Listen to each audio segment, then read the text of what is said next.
people that your life influences or is meant to touch.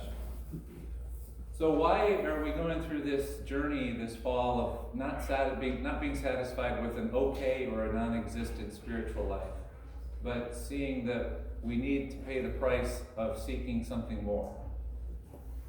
Part of the reason is for our own sake, because when we choose to seek a deeper walk with Jesus and a greater life of faith, it will bless us. But part of the reason that we're not satisfied with a mediocre or non-existent life of faith is because of the way our lack of relationship with God will negatively impact the people around us. So why do I want to have a deeper experience of God? Why do I want to have greater intimacy with God? Yes, it's for my own sake, but in many ways, the reason that I want a deeper relationship with God is because my life impacts the lives of other people. That when I have God first, it's going to bless my wife, my kids, the church, and people that will never actually meet face to face will be blessed because I've chosen to prioritize God in my life. In today's reading from Luke, Jesus is traveling with a large crowd of people, it says.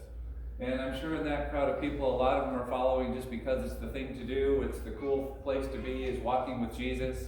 And Jesus is going to turn around and start talking to them and saying, it might be fun for you to be following me right now because everybody's doing that, but let me share what the cost may be down the road or will be down the road if you choose to keep on following me. So as he shares that, what I want to talk about today is, yes, the cost of discipleship, but the way that I feel like I'm supposed to talk about it today is more the cost of if we choose to not be disciples.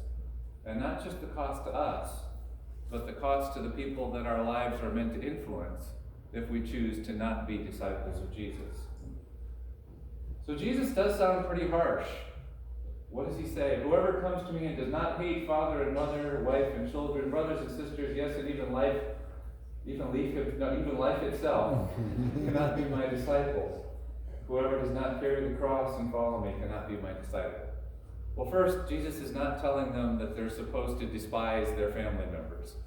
He's telling them it's more of a matter of priorities, that it's compared to your relationship with me, even these most important relationships in your life cannot be lifted up to the same level as your relationship with me.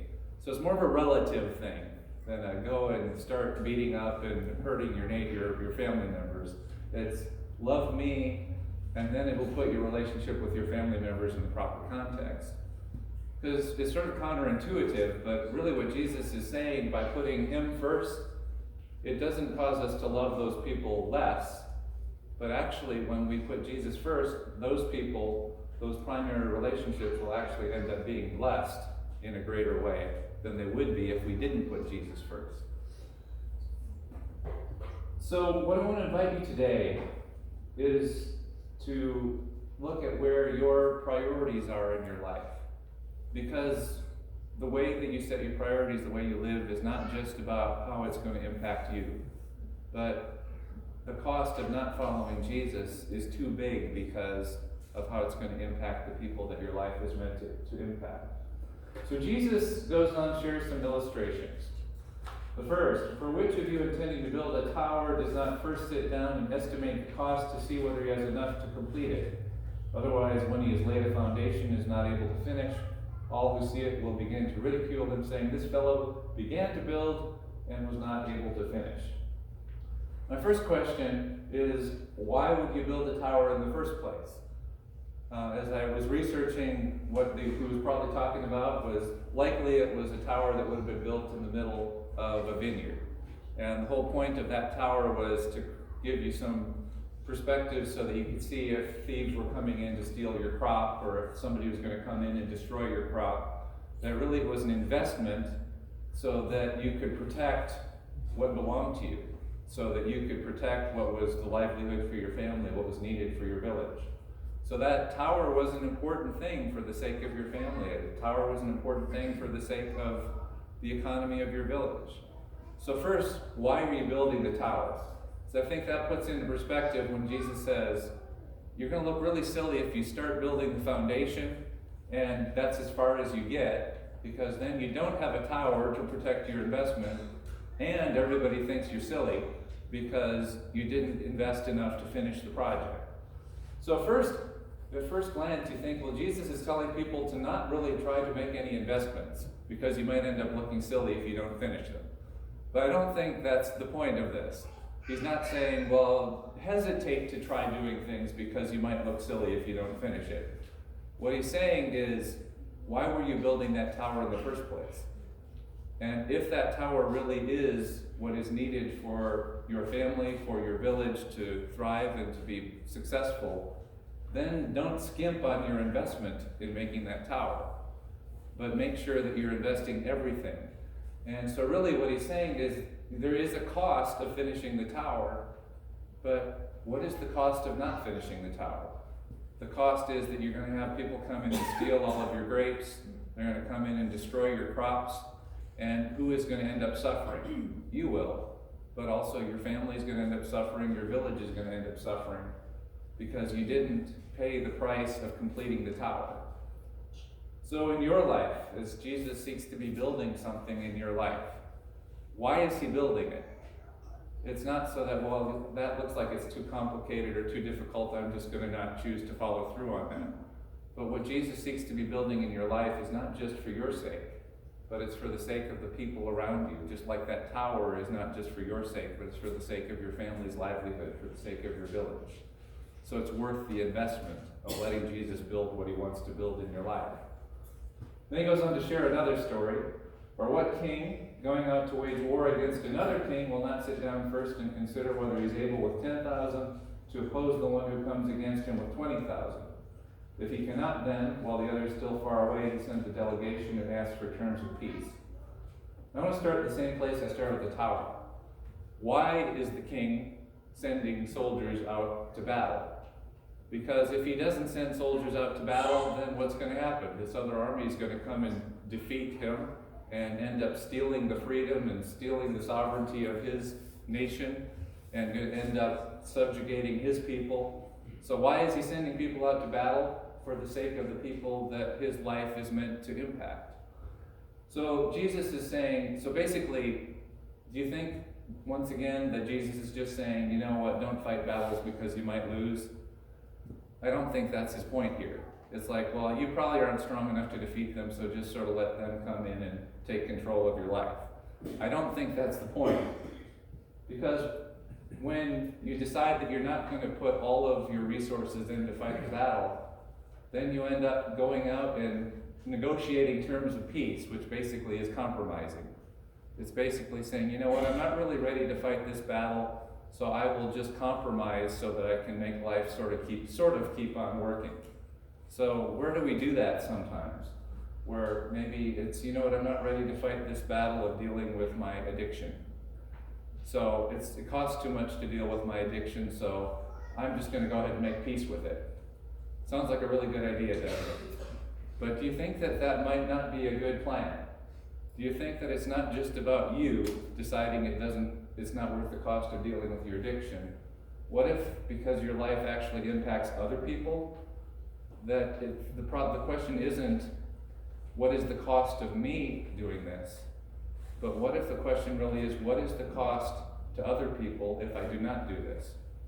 What's the cost to those around me if I don't get treatment for this addiction? What is the cost to those around me if I don't get counseling for this issue that I'm struggling with? What is the cost to my family if I decide that faith isn't important and we're not going to go to church on Sunday? What is the cost?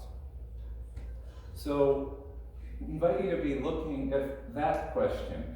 Yes, there is a big cost to following. But what if the big question is, what is the cost if I don't follow? What is the cost if I'm not a disciple of Jesus? Not just for my sake, but because, as with every major life decision, we need to take into account how it's going to affect the people around us. What is the cost if I'm not a disciple of Jesus for the sake of those around me? And the next verses, I think, sort of summarize things well.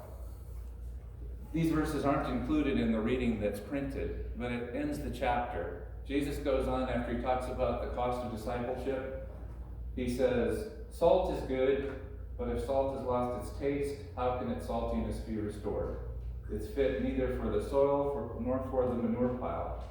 They throw it away. Let anyone with ears to hear listen. So why is Jesus talking about this cost of discipleship? You remember what Jesus says we are supposed to be in the Sermon on the Mount? The salt of the earth. What happens when the people who follow Jesus as the salt of the earth actually have lost all of our saltiness? Are we going to be worth anything? It says that they're not even worth throwing in the manure pile. That sounds like a fairly low opinion of what that looks like. So, what is salt? Salt was what provided flavor to things that were bland. It provided preservation before refrigerators and freezers. It provided before commercial fertilizers that helped to amend the soil so that proper crops could be grown and fruitfulness could be restored. So what happens when the followers of Jesus have lost our saltiness?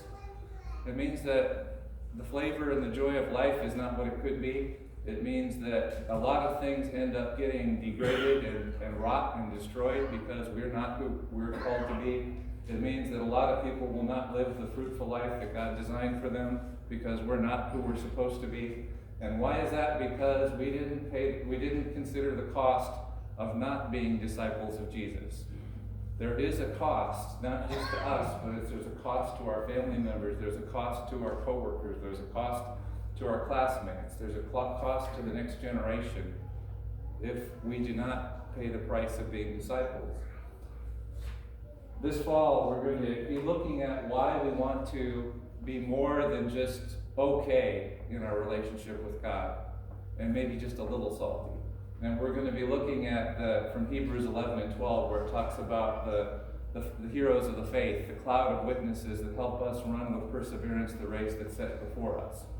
But that first hero of the faith that I want to focus on today, and we'll look at different heroes of the faith through the fall.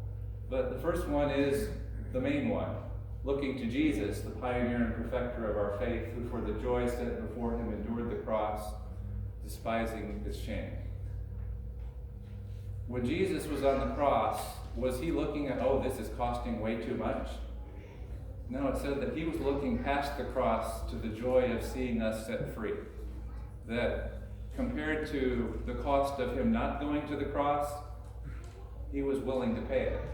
Because the cost of him not going to the cross meant that we were stuck in our sin. We were disconnected from God. We were stuck in death rather than life. Jesus considered not just the cost of his discipleship, but he considered the cost of what would happen if he didn't follow through on his discipleship. So, Father, take this cup away from me, but not my will, but thine be done. Because I'm willing to pay the cost. Because I see what that cost is going to benefit, not for me, but what it's going to benefit for each one of us and for those around us. So I'm going to encourage you through the fall to be thinking, if my life really does impact other people, and my life of faith is not just about me, but it's about how my saltiness can bless other people. I want to invite you to be doing things like praying, about asking God about what he's calling you to do, coming to classes on Sundays at 5:30. But also, I'm going to, every once in a while, put a book out there or something, or just invite you to stretch yourself. And the book that I've got to sign up out there for now is called There Is More. And it's from someone who I had as a teacher once. And he's not from our Lutheran background. He's actually part of the Vineyard, which is what we talked about when I was doing my sabbatical from the Jesus People movement. But it's just an opportunity to read the story of someone who asked that question of how can my life be more available to God so that I can be a greater blessing to those around me. So I'm going to encourage you if you want to sign up for one of those books. I'm not going to refer to it a lot, but just to be reading some things that invite you, that cloud of witnesses that has by faith decided it's worth paying the cost. We need to be reading some of their books. We need to be learning from their lives so that we can see how just as their life, their cloud of witness to us, help us to run that race of faith. That we are supposed to be that cloud of witnesses for the next generation.